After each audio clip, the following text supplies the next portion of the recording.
All right, welcome back to the deep dive. Gosh, it feels like AI news just never stops, does it? It really doesn't. Constant motion. Exactly. And here we are again, diving into another really dynamic day.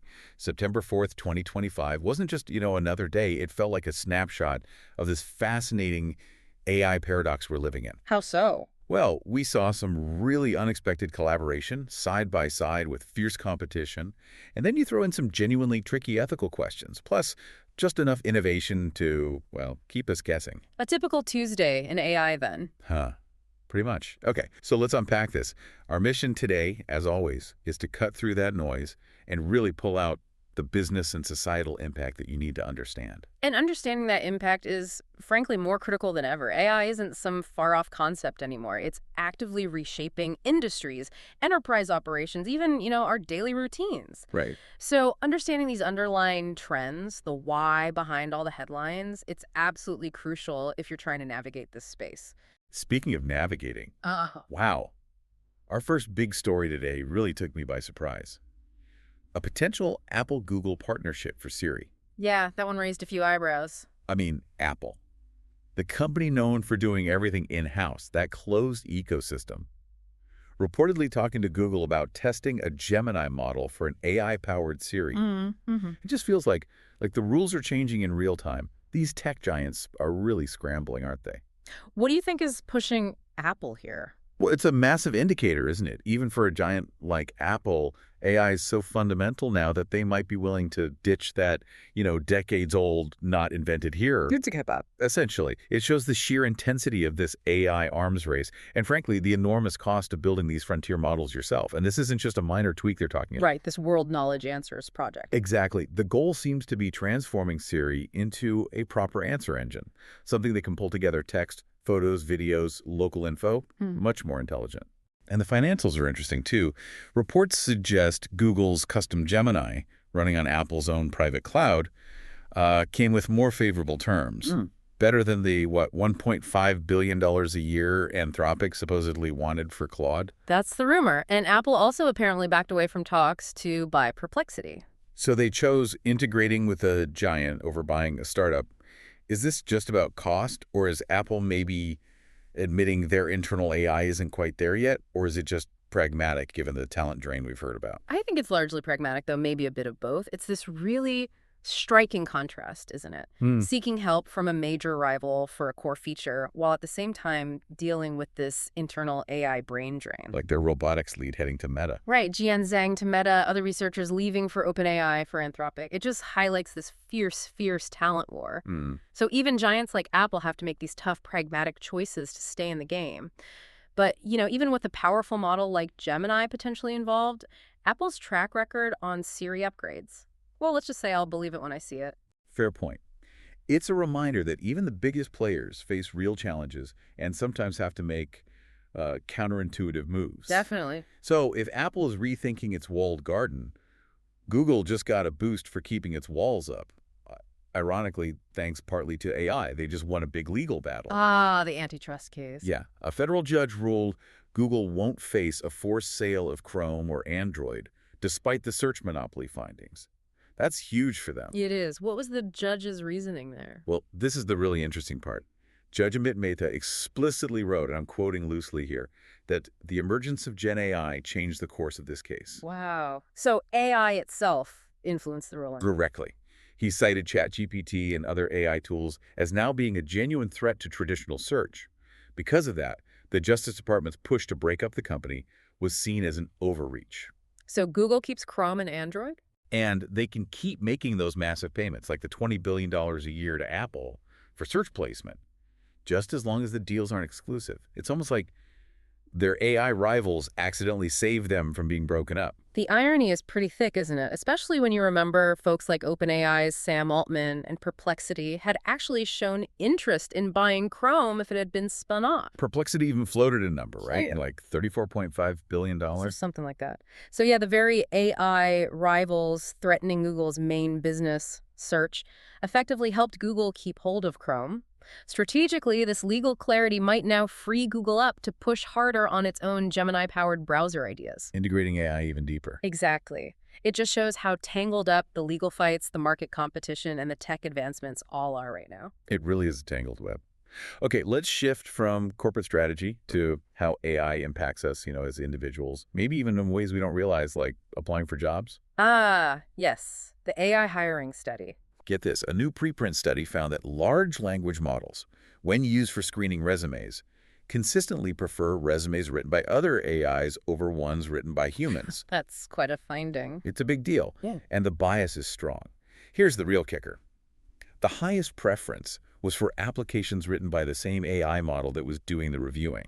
So the AI likes its own work best. Pretty much. Hmm. In their simulations using models like GPT-4o, LMA 3.3, 70B candidates using the reviewer's own model got shortlisted 23% to 60% more often than equally qualified humans. It's like a digital echo chamber. Yeah, and that really makes you wonder, what does this mean for fairness, for diversity in hiring? Are we creating this AI feedback loop? It's a serious question. It absolutely is. If AI is consistently favoring its own kind of output, you could end up filtering out genuinely great candidates who just wrote their resume, like a person. So what does this mean for you applying for jobs now? Do you have to use AI? Does it become table stakes just to get past the first screen? That's the worry. Does this need a systemic fix, or do job seekers just have to adapt and use the tools? It's tricky. Very tricky. Okay, from subtle biases in hiring, let's turn to something more direct and frankly more concerning. AI safety, especially for younger users. OpenAI just announced new parental controls for ChatGPT. A needed step, certainly. Yeah, they're rolling out within 30 days. Parents will get oversight for their teenage kids using ChatGPT. What kind of oversight? Things like linking accounts, filtering content, and this seems important, getting alerts if the system detects signs of emotional distress in the conversations. How are they detecting that? They say they're using guidance from medical professionals to set the thresholds, and they also plan to redirect conversations that seem emotionally charged towards reasoning models to handle them maybe more carefully. Mm. And the context here is, well, it's grim. This comes right after OpenAI faced its first wrongful death lawsuit. Parents whose son apparently discussed his plans with ChatGPT for months before taking his life. Right. That case put a sharp focus on this. It really makes you pause. It absolutely does. And look, parental controls are positive. They're necessary for minors. But the bigger issue, what some people are calling AI psychosis, users treating chatbots like therapists or confidants in serious crises.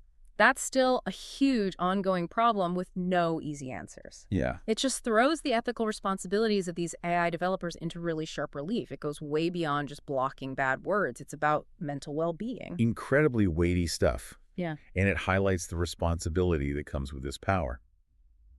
Okay, let's shift gears a bit, maybe from the purely digital to the physical. Embodied AI. Tesla's Optimus robot. Ah, the latest prototype reveal. Yeah, there was a video on X that showed the next-gen Optimus answering questions from Mark Benioff, the Salesforce CEO. It was demonstrating an early integration with Tesla's Grok AI assistant. What did the new prototype look like? It had this new gold color, which was different. Yeah. And the hands were described as much more detailed. Although, honestly, in the video, they looked kind of stiff, almost like mannequin hands. Didn't seem functional yet. Right.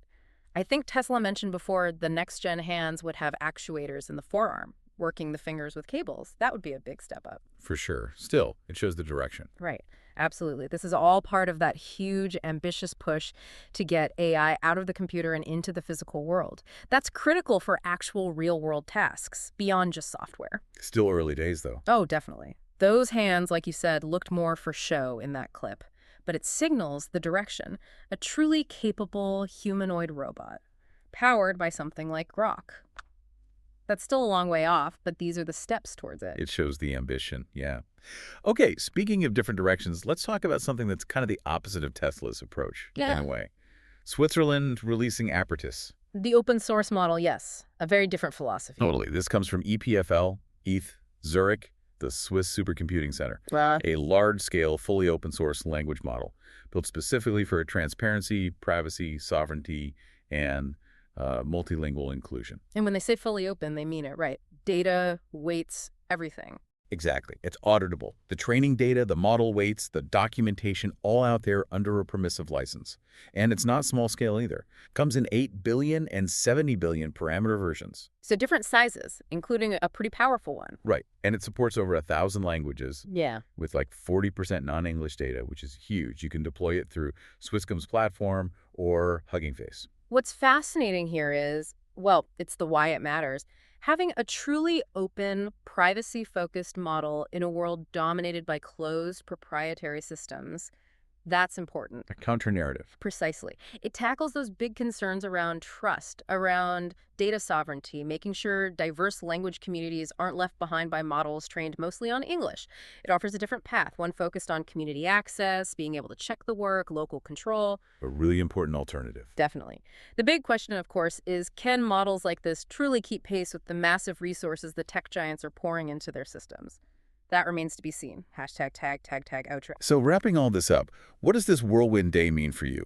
We've jumped from surprising deals between giants like Apple and Google to legal twists involving AI itself, then dived into how AI is impacting job hunting, raising safety concerns. And then swung over to robots taking shape and a major push for open, transparent AI. Exactly. It really paints that picture of the AI paradox. Yeah. Collaboration, competition, ethics, innovation, all happening at once. It really does. And I think the key takeaway is that the AI landscape is just this incredibly dynamic mix of tech breakthroughs, tough ethical questions, and let's face it, strategic power plays.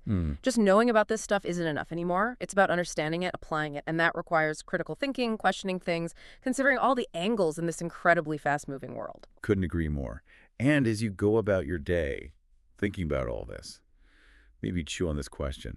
Given how subtly AI is weaving itself into everything from job prospects to our online chats, how can you make sure these powerful tools genuinely empower you, empower us, rather than maybe accidentally limiting our choices and our future? A crucial question to keep asking. Absolutely. Keep exploring, keep questioning.